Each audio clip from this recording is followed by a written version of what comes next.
Good afternoon, everybody, and welcome to Have a Chat. We are here together virtually. Veronique and Audrey, my two beautiful co-hosts. I'm your host for this afternoon, and we're thrilled to have you all join us. So we're getting through week by week, I guess, day by day during this pandemic, trying to be positive, trying to get through all of this. And I think that we're struggling, but yeah, to find a little bit of uplift in each day. And that would be coming together at least on Mondays with you girls and talking to our viewers. How are you doing, Audrey?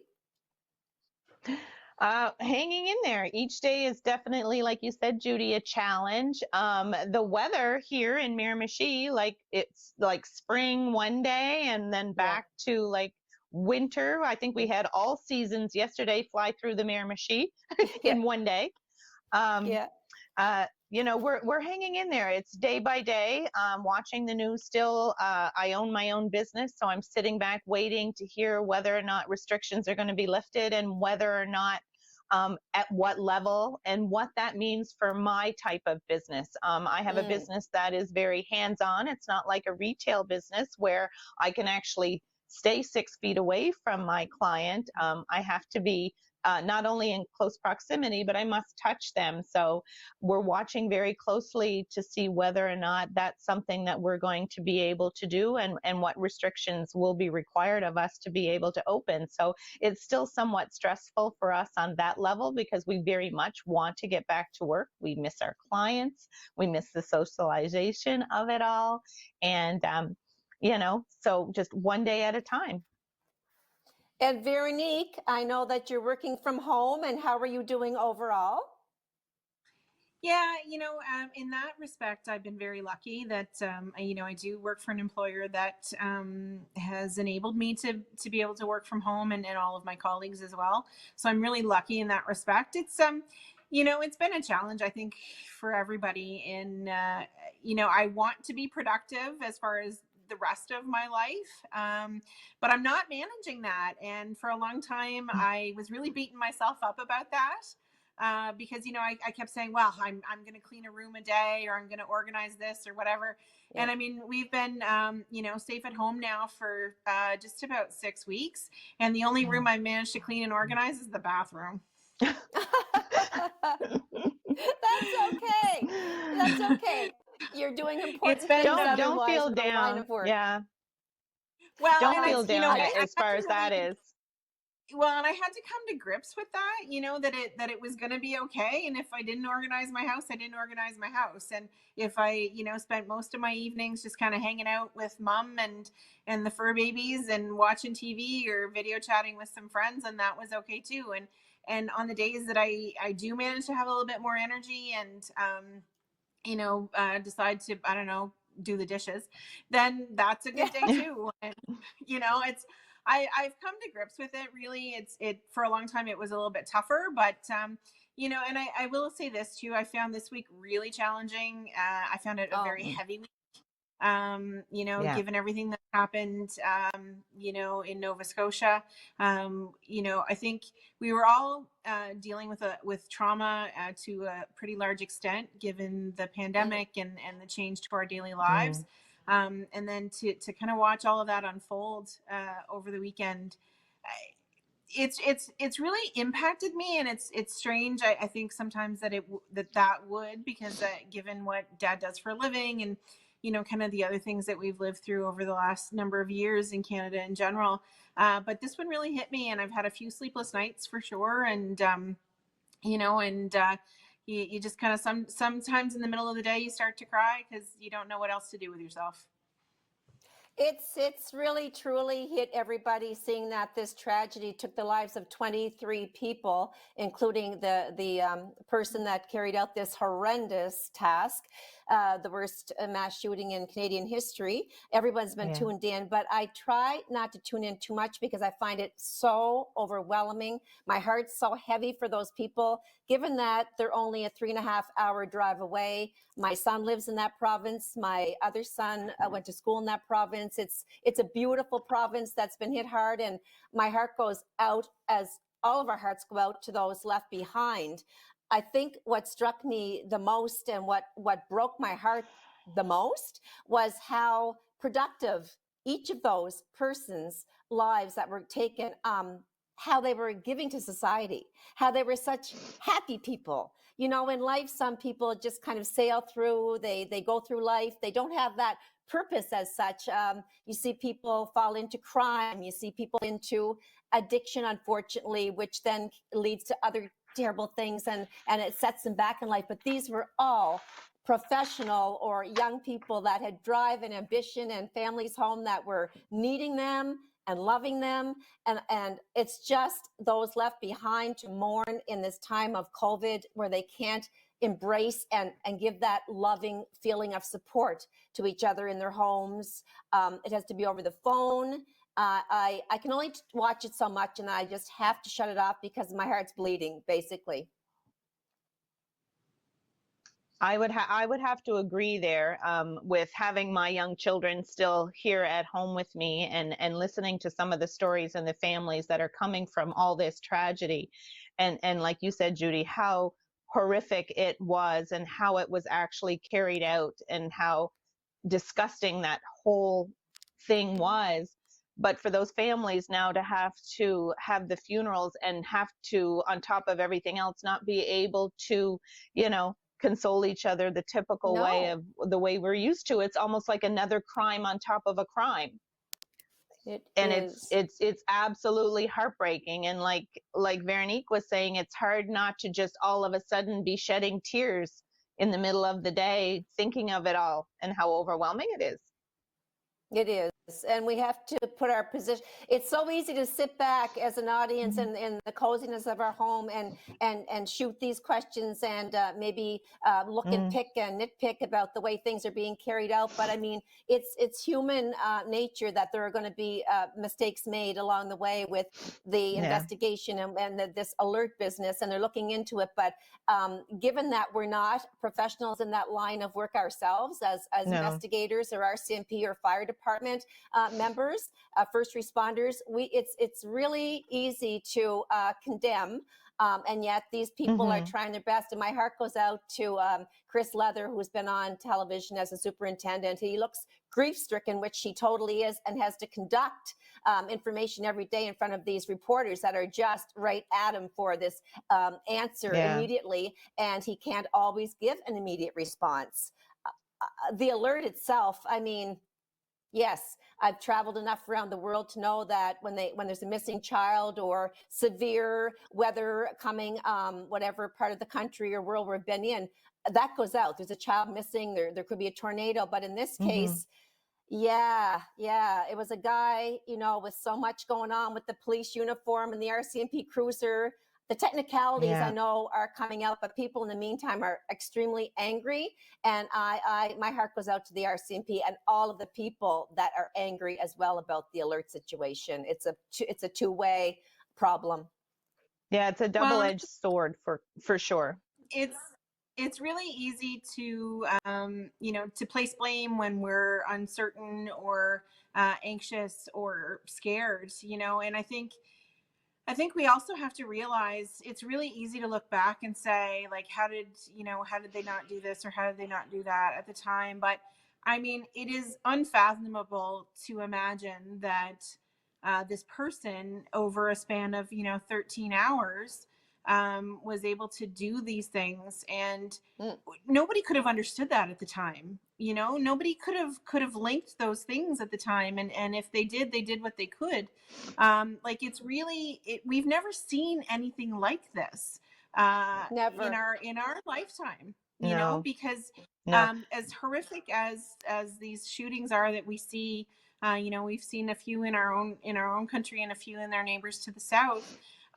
This is an unheard of event because of what he was able to accomplish, I guess, or to do. And so, it's really easy for us sitting back at home to say this should have happened, in a different time frame or a different timeline. But really, we weren't living it. And so I'm sure there were mistakes made. I'm sure, because how could there not be? This is an unprecedented event.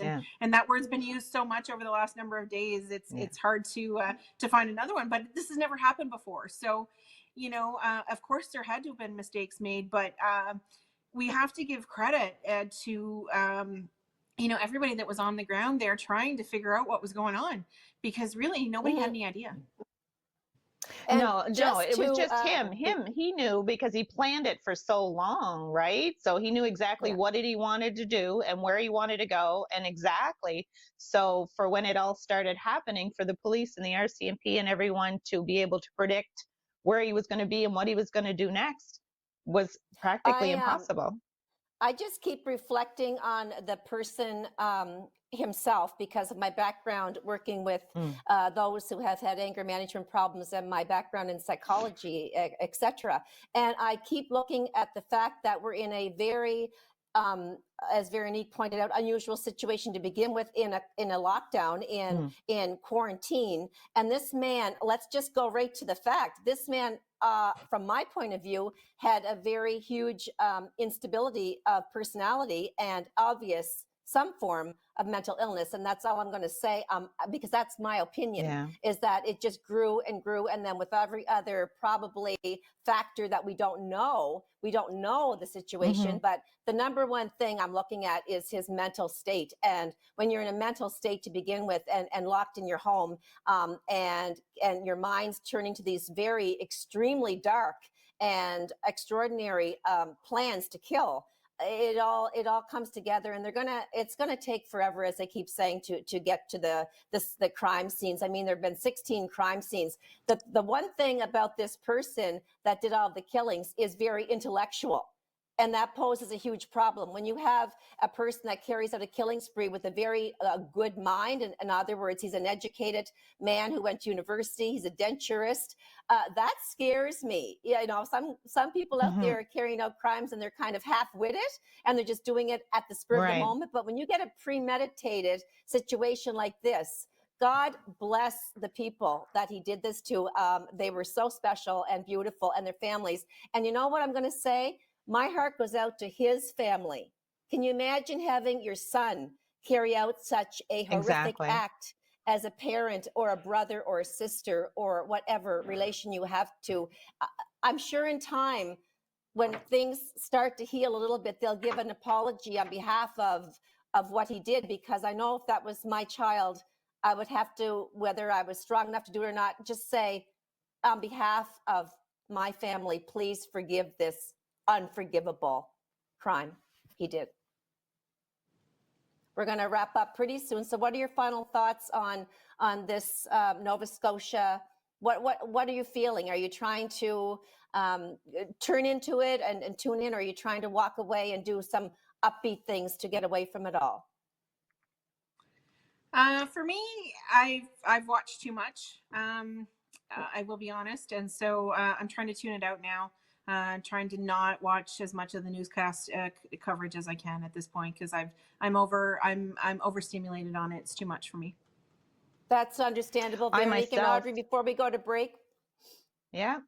I would have to say I'm not watching the details of the investigation and things like that. I'm turning to the online kitchen party that Nova Scotia had created through Facebook, and a lot of people are singing songs and doing little memorials for those who have lost their lives during this, and trying to really turn something positive into it. Those are the stories that I'm watching. That's what I'm taking from it. And, Nova Scotia's strong. Our hearts are with them. Nova Scotia strong. So we're going to go to break, and I don't want our viewers to go away, because we're going to be coming back, Veronique and Audrey and I, very shortly. Thank you for tuning in, and we'll see you momentarily. We are so pleased to be joined now by two very special people in our community, Brian and Samantha Siddall. They have maybe been on our show before, but for anybody who has not met them, we're so excited to talk about their initiative. But first, Audrey and Veronique and I want to ask them a little bit about themselves for our viewers. Maybe Samantha? Yeah. For those who don't know, I own the Simply for Life here in Miramichi. So I'm the franchisee and consultant. Yeah, Brian can tell you a little bit about it. So. Yeah, so I'm the Events and Services Director at Care for Beau Soleil here in Miramichi. And we've got a 8-year-old boy at home and The four-legged baby. a 4-legged baby. And yeah, A we're very four-legged active. baby. A 4-legged baby, yeah. So we've got 2 kids, but we're both very active in the community, always have been, and I think always will be. And for anyone watching that, obviously they're at home or should be at home, tuning in to this Have a Chat program, we've all been trying to self-isolate and do the best we possibly can do during this pandemic, which we're now into for weeks. So just before you get into what you've been doing in our region, let us know how you two are faring and your son, just an overview during these hard times. Well, it's been a little more different for us. We haven't stopped since the pandemic started. We've had to really be careful of how we work and how we kind of work with the public. But overall, as a family, it's not. We haven't had the luxury of staying at home and enjoying family life like many others are. But we've been going nonstop, trying to get resources out to help some families out. And been tough on our little guy though. Yeah, being 8 and not being allowed to go, to your friend's house and play, or just go outside and play with all the kids. It's definitely Totally. he's feeling That's it. just it. Yeah. Some people think like it is a luxury to stay at home, and it was that first week or so, but then the novelty of that wore off very quickly because you can't go anywhere or do anything, and everybody's bored. How are you doing, Veronique? Hanging in. We were chatting before we started taping today, and I joked about the fact that I just kind of given up on my hair and the rest of it, but yes. Still doing great. Yeah, still doing great. But I'm fascinated by the program that you guys started, and Me can you too. tell us a little bit about how you developed it, how you got it? I know the timing was that you started the program just about the same time that we all went into safe at home and self quarantine. So where did this idea come from, and how did you get going?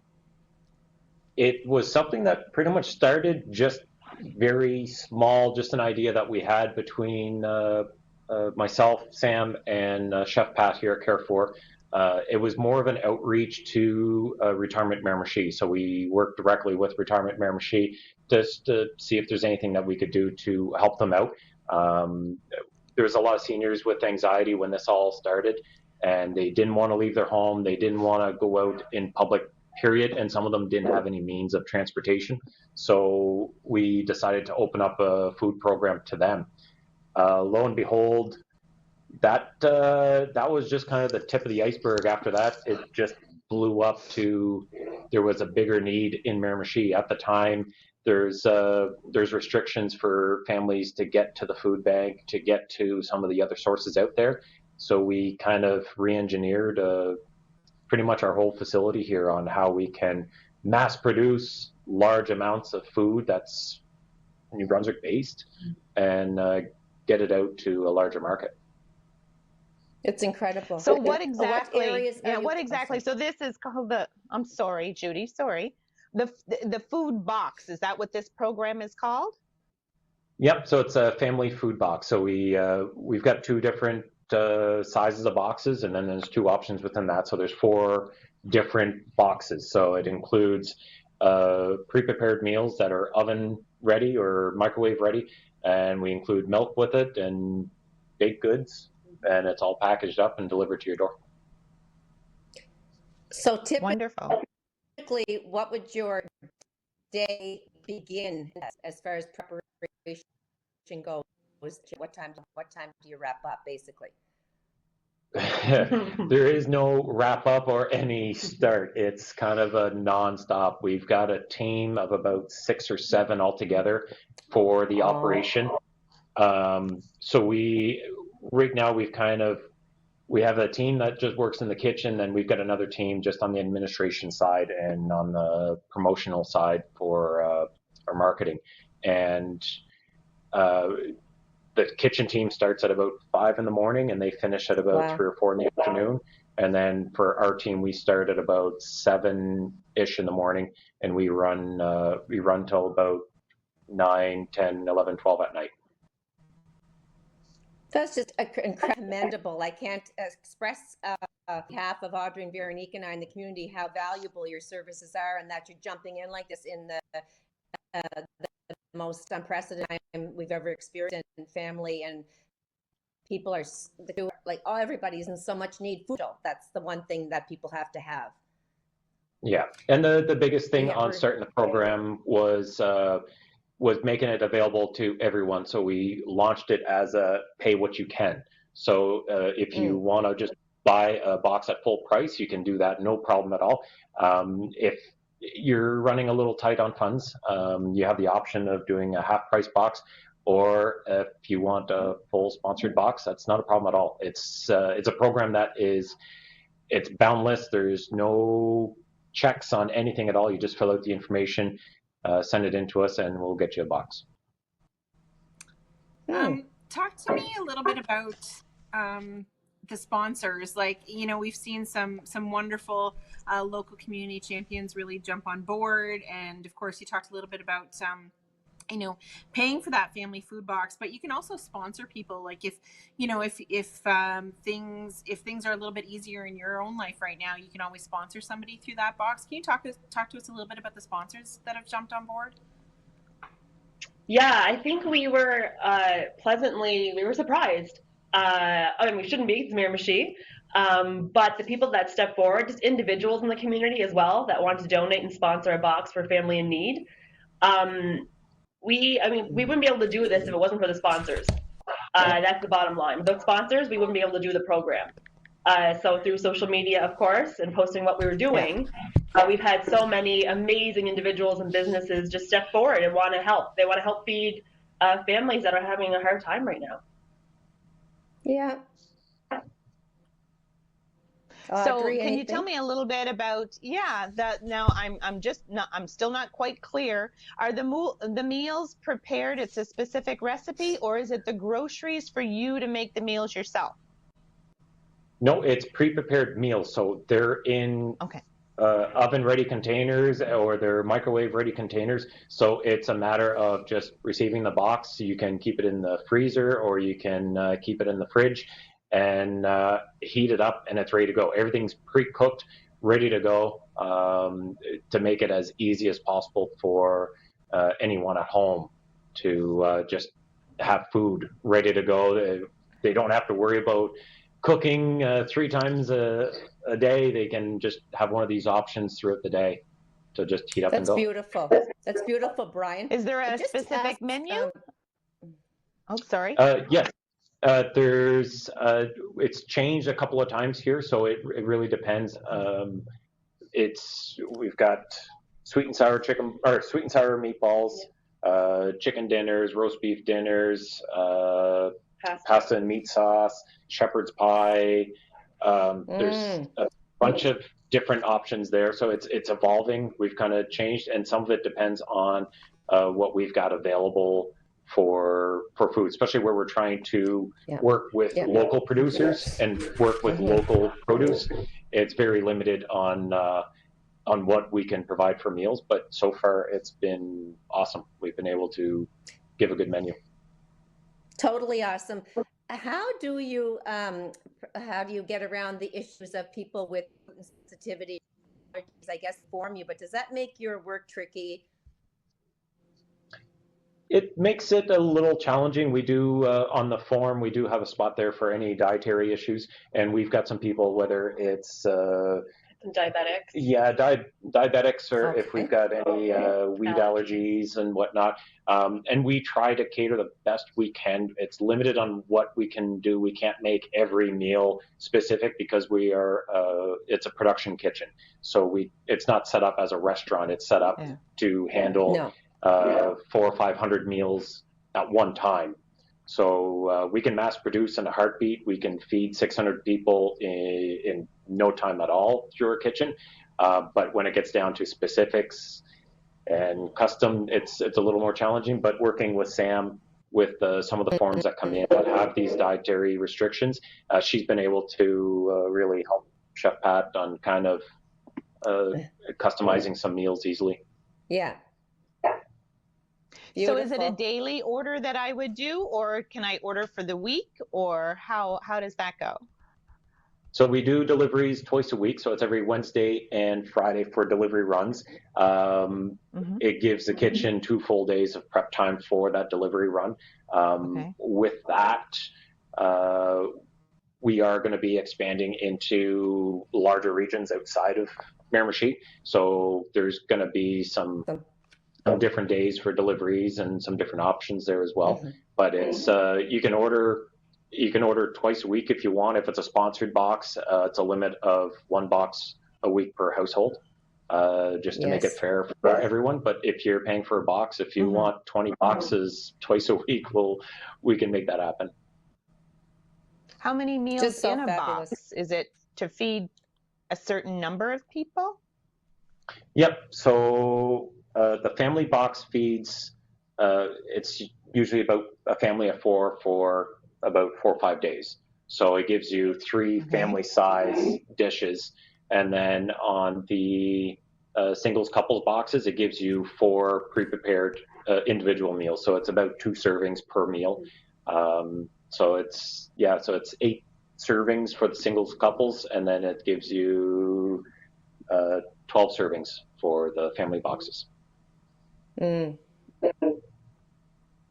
had to What work have it been right some out of to a your science. challenges? What have been some of your challenges? Yeah, you want to talk about challenges? There's been some. We're learning a lot, I think, as we go. Loaded question. Loaded question. Yeah, definitely. We've been we keep tweaking things to make things more efficient, for sure. One was the delivery process. So my father and I actually do the delivery run. So he drives the van, and I jump in and out and deliver to the door.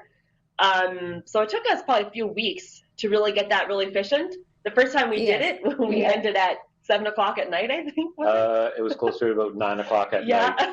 So it was a very long day of delivery. Yeah. Yeah. Now we're usually done by supper time now. So we start around 10 o'clock in the morning. So we were able to use an app to help kind of set the route. So we call ahead now. I call ahead to make sure someone's home. We can't just leave the box unattended, of course, if no one's home, due to it being food and for health concerns. So we have to make sure somebody is home to accept the box. So calling ahead has obviously made that way more efficient. People know when it's coming. And they also get an email now stating roughly what time their package will be there. So we kind of found a program that helped us big time on logistics, because a program like this, when you're delivering the amount of boxes we are, and it has to be done in a timely manner, we're using refrigerated trucks, so that helps for the longevity of keeping everything cold. But the program that we're using, it's very much automated. It sends an email to everyone saying, okay, your package, your food box will arrive at approximately 11:21 a.m. So it's very specific on the routes here in Miramichi. Incredible. How many families are you servicing right at this moment?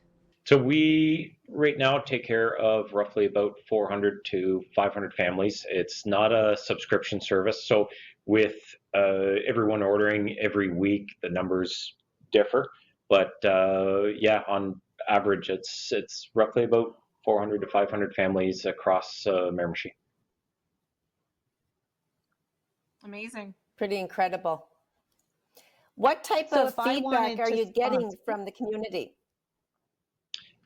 Feedback's been amazing. The response, just social media wise, it's been incredible. We started with a video series, different videos that we send out. Some of it's comical, but the biggest thing is we don't want to send anything negative out on social media. We're trying to keep everything as positive as possible.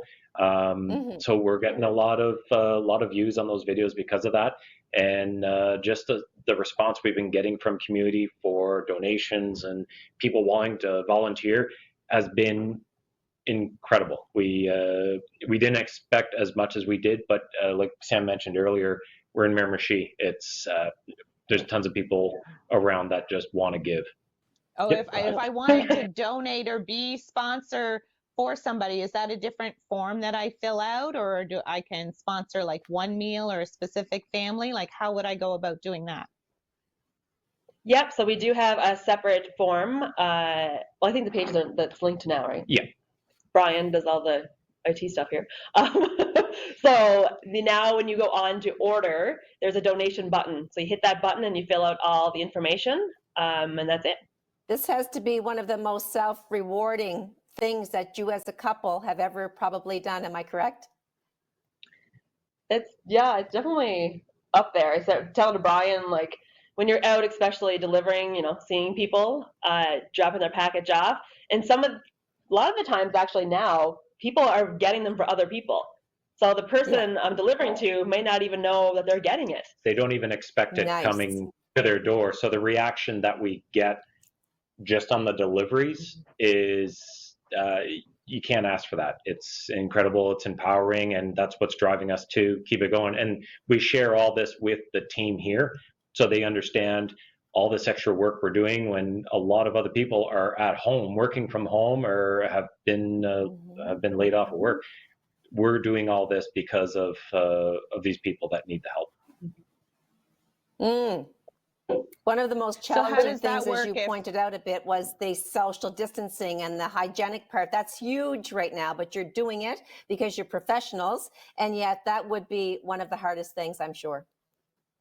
It's one of the hardest things, and with the social distancing, it makes it hard for the deliveries because, of course, when you're dealing with some people that are of older age that just love giving hugs, we can't accept the hugs. So the social distancing is a priority for us, and even with our packaging, even the cardboard boxes we deliver all the meals in are brand new boxes, so they're custom built boxes that we have to buy just because we can't reuse any packaging. We can't reuse even just simple cardboard boxes. We got to keep it as clean as possible. Yeah. What are some of the issues that you're running into with possibly shortages, running out of supplies? Talking about potatoes, you seem to have lots of those. We have a couple of potatoes, but overall, supply-wise, it's not that bad. We deal with Siddall beef, of course. So Siddall beef out the Parker Road. That's where we get all of our beef from. And for produce, we usually buy our produce on a regular basis by the ton. So we buy it all in season, and then we pretty much have it all processed here, flash frozen, and frozen for the off season. So we're still chewing up some of our inventory from throughout the year. But the stuff that we're receiving now, dealing with the second harvest in Toronto, and they received a full transport trailer of potatoes from McCain's farm. They have an abundance of potatoes that they just can't they can't use it up. So they're giving it away to food banks and that. And 53-footer, there's nowhere for it to go. So we accepted it here. We have the full gym here at Carrefour Beausoleil, full of potatoes, and that's pretty much our prep area for our food box program. So that's where all the lineups are for the boxes to build them all and package them all. And the potatoes we are distributing to food banks across the province, and distributing to nonprofit groups, and distributing to anyone that needs them, not just using it for ourselves. Yeah. How do we get a hold of you if we want to sign up for a food box, if we want to sponsor a food box, or are you taking volunteers? How do we get in touch with you? So I think on the volunteer side, we've gotten lots of people wanting to volunteer, but due to the current situation, we have to keep it limited, the team limited, so there's not too many people's hands involved and so on. But to order, you can go online at www.carbo.ca/family. That brings you to the form to fill out. There's also a phone number. Phone number is 627-4226, and that's to if you don't have internet access or a computer, you can contact us directly, and we'll fill out the form for you. It's just an incredible, Can we like I find said, you on initiative. Facebook? And Yeah, and you can find us on Facebook, Support Miramichi. But if you do the search, just look for Family food program. Yeah, Family Food Program. You'll find us there, and that's where we release all of our videos. Any news, any updates, menu changes, anything like that, we put on there. So we're building a following there because we want to prepare for not just as a COVID response. We want to prepare what we're doing right now for just an everyday service that we can offer everyone. So it's we're trying to evolve this program into something more than just a COVID response system. you want to keep it an ongoing endeavor, and where you're both so into food and Simply for Life planning and community-minded people. I think that's a wonderful thing to look into the future and see how it can continue on post-pandemic. Yeah, and we've got a lot of people that reached out that they're working right now, hospital workers, everyone that's working hard. They don't have time to cook and they don't want to eat out all the time. So where this is all home cooked meals that they can heat up, they want a program that's like this, that's available to them all the time. So it's easy to go meals. I think we've seen a huge need too, like with Retirement Miramichi and those communities with the older population, where if there's just one in the house, they don't want to be cooking all the time. They don't want to cook, so it just makes it easy where they get it to the door and they're just so happy and thankful to have that food arrive. So you've been using the facilities at Carrefour Beausoleil, the kitchen. So you're not doing this all in your own kitchen. Are you running into any issues or problems there, having everything you need to get stuff done? It's not too bad here because we're a community center here. The school occupies K-12 French school occupies a wing of the building, so that's completely isolated. So there's no traffic down in that end of the building. It's clean and ready for whenever school starts back up. But on the community center side of the building, we've got different sectors with the daycare still in operation for essential workers. That was a key thing of the province allowing some of these essential employees having a place to bring their kids. So we've got that on one wing. We've got our administration side that's isolated, and then we've got our kitchen services that allows us to run production right into the gym where we're doing our packaging and rollout. But the center is not, it's not open to the public right now. Yeah, it's the center is closed off to public. You can't walk into the building, and we've stopped people who have tried to walk in to help us or to bring mail, and yeah, we have to stop them because we just can't afford the risk of having anyone with COVID coming into the building that could cause any disruption to any of our services. Well, you're certainly professional, and you're certainly well-rounded in all of the every task you're taking on is so professional. I can't thank you enough on behalf of us at Have a Chat and the community once again, and for being here today to share all that you're doing and how you're serving our population. It's second to none service, and I really want to thank you for being our guests this afternoon. Brian and Samantha, we continue to wish you well in all of your family food box service to our community. Thank you very much. And if we can say a big thank you to everyone in the community who has donated money and sponsored boxes for a lot of these families that are struggling at this time. We want to thank them. They're the heroes in the community right now. Perfect. So we wish you a great day and a great week, and we'll keep in touch throughout Facebook with you. All right. Thank you very much. Thank you very much. We are back, as we always love to get together on this Have a Chat. Veronique Arsenault, Audrey Lynch, and myself, Judy Logier. And we just finished off with Brian Siddall and his wife and all the wonderful work they're doing with the family food box in the community, delivering meals to hundreds of people with their services during the pandemic. And thank them again for being our guests. And at this time, Veronique, you have a quote for the day, which we are wanting to hear from you. Thank you. And just before I get into my quote, I do need to say this. So I just want to thank you, Judy, and of course, Gerard, Dr. Gerard Loge, my uncles. My aunt and uncle. I'm lucky enough in that respect because both of you were incredibly generous, as you always are. But again, you stepped up for the community. You were incredibly generous over the last week and donated $25,000 to our local food bank. And that is absolutely amazing. I know that it will go a long way to help to alleviate some of that need here in our region. We know that the food bank is always a need, but I just want to thank you on behalf of everybody in the community, and of course Audrey and I, for what you do and what you've done and what you continue to do. So a huge socially distant hug for you, and a lot of love. Thank you, Veronique. It just felt good when you're dealing with people that you know out there, or you know of, or you don't even know that need food. Our hearts were just there. We just said that you have to eat food. That you have to eat. That's an essential. And unfortunately, there are so many people. I mean, they have 1,200 people registered at the food bank, and they serve anywhere from 350 to 450 families.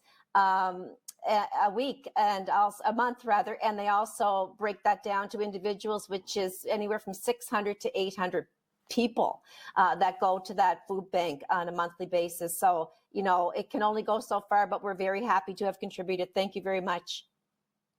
Well, a big hug to both of you. So, I really needed to take a look at the quotes. We always try and bring a positive quote for sure.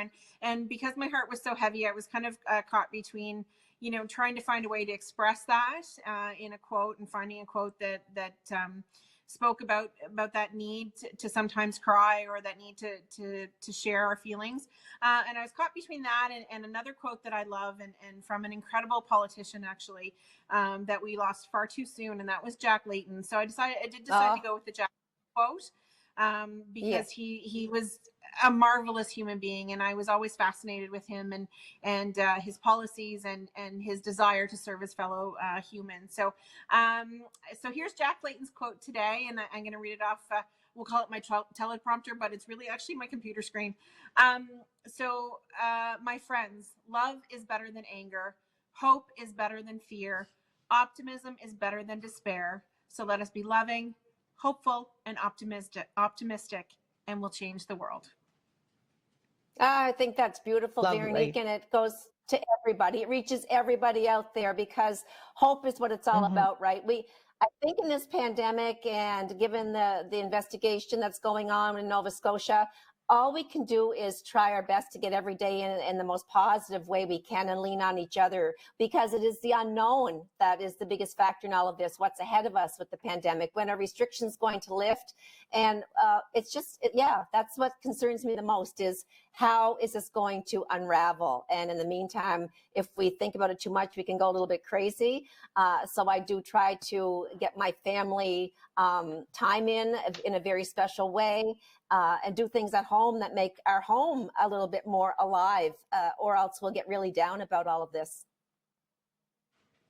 For my children, I'd have to say that this was definitely a heavy week for them as well. Like Vero said, we're going into our 6th week of the kids not having school, and also with what happened in Nova Scotia. But this week also, you probably noticed from Facebook, April 20th was the anniversary of the horrible car crash last year of 4 teens here in Miramichi.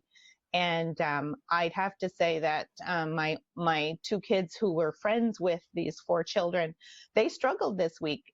They did some memories of them and wished Emma a happy birthday and things like that, and drove by the crash site to, remember the kids and stuff like that. So it has been a really heavy week for all of us here in Miramichi, with our own tragedy, anniversary 1 year ago. So Emma, Cassie, Logan, and Avery that we lost last year, we just want to say that our thoughts and prayers are still with their families as well, and hoping that, that there is some positive, that can come from all of this.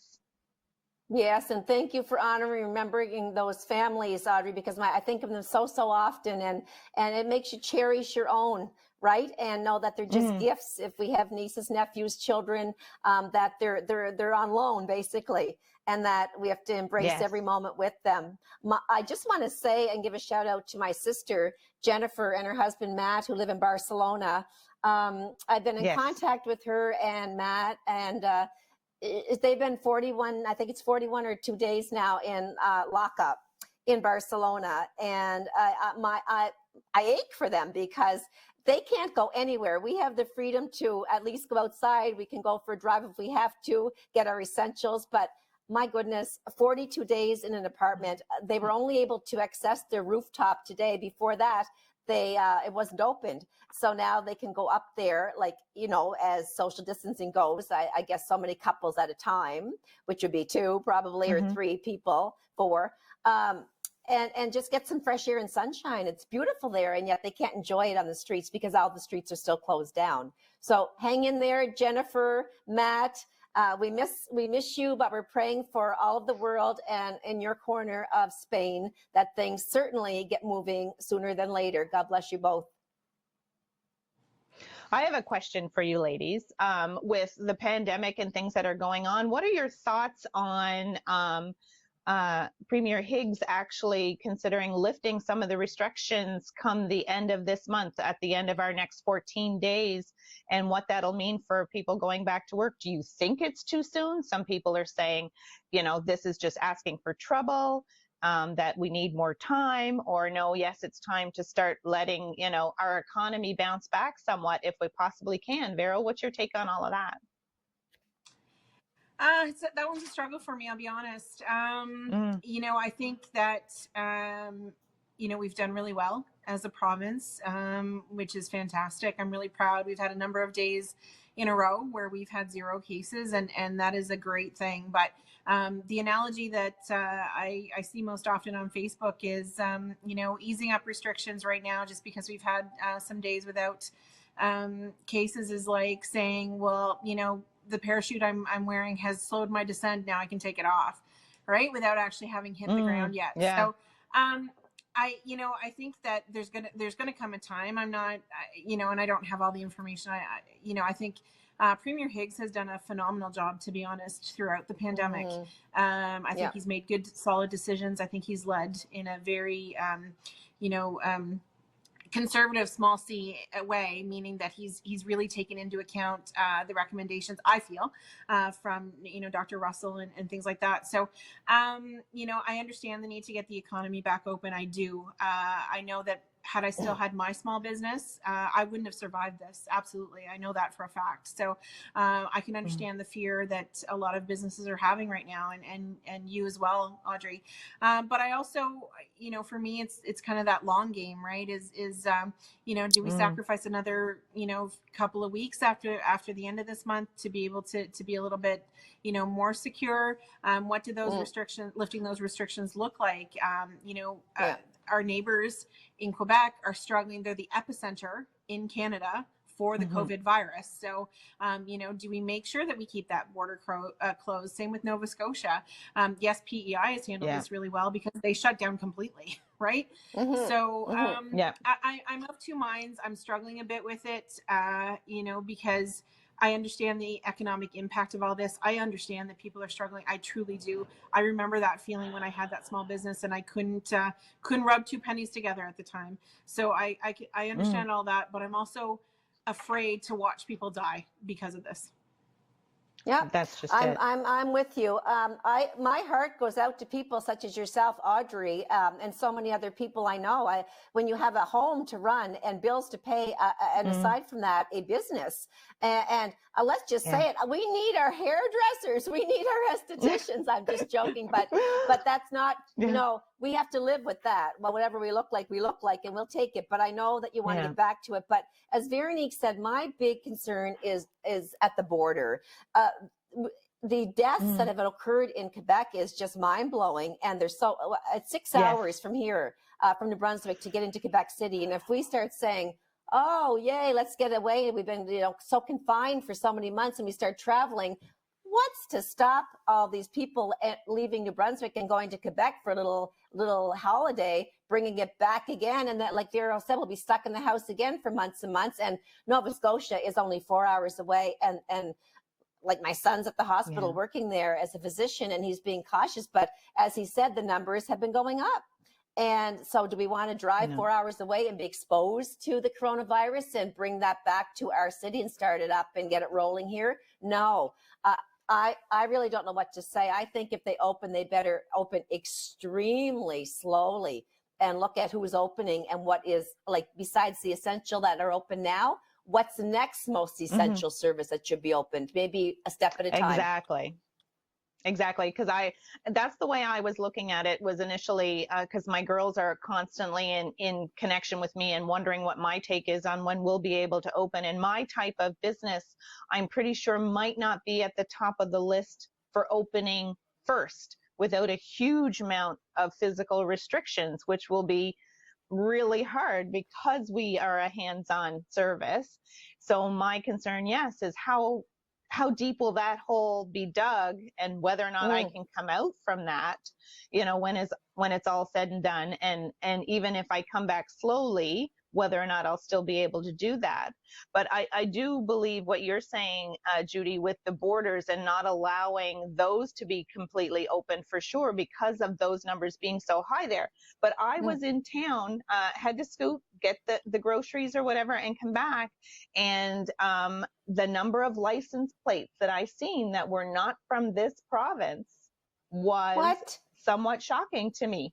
So I got out of my car and I was like, Ontario and this and that. I'm like, I'm truly trying to err on the side of caution and believe that these are people that live here now, that they didn't just scoot over or, different things like that. But it was like the anxiety I felt going into the store, knowing that there was people possibly from another province in there, was scary. That is very, very scary. I would just like to maybe finish up. We'll each have a little brief moment to wrap up our thoughts before we leave our viewers for this week. So I guess I'll just say that I wish everybody well until we meet again next week. We're thinking, and if you have faith, keep praying. I do that a lot. That's what keeps me going. And I'm certainly missing everybody, but taking every precaution to stay at home. I haven't left the house now in probably 3 days. And I'm just asking everyone to please do their part, continue on. And I'll leave that as my message to self-isolate, wash hands, and don't touch your face, and stay home as much as possible. Girls, final word? Yeah, absolutely. And I'm missing social interaction, of course. I'm missing you guys. I'm missing my friends and the rest of my family. So, but you know what? My thoughts are that if I can just hang in there for as long as I need to now, then I'll have many, many, many, many, many, many more years to enjoy all of those people that I'm missing right now. I guess just a goodbye then from Audrey, and one little blurb. Yes, I miss you, my work family. I miss you girls terribly, but I'm home safe with my family, and I have food in my belly and a roof over my head, and that's all that really matters right now. And I am thankful and blessed just for that. So thanks for watching. Thank you. Thank you, girls. Goodbye. Have a great week, and we'll see you next week.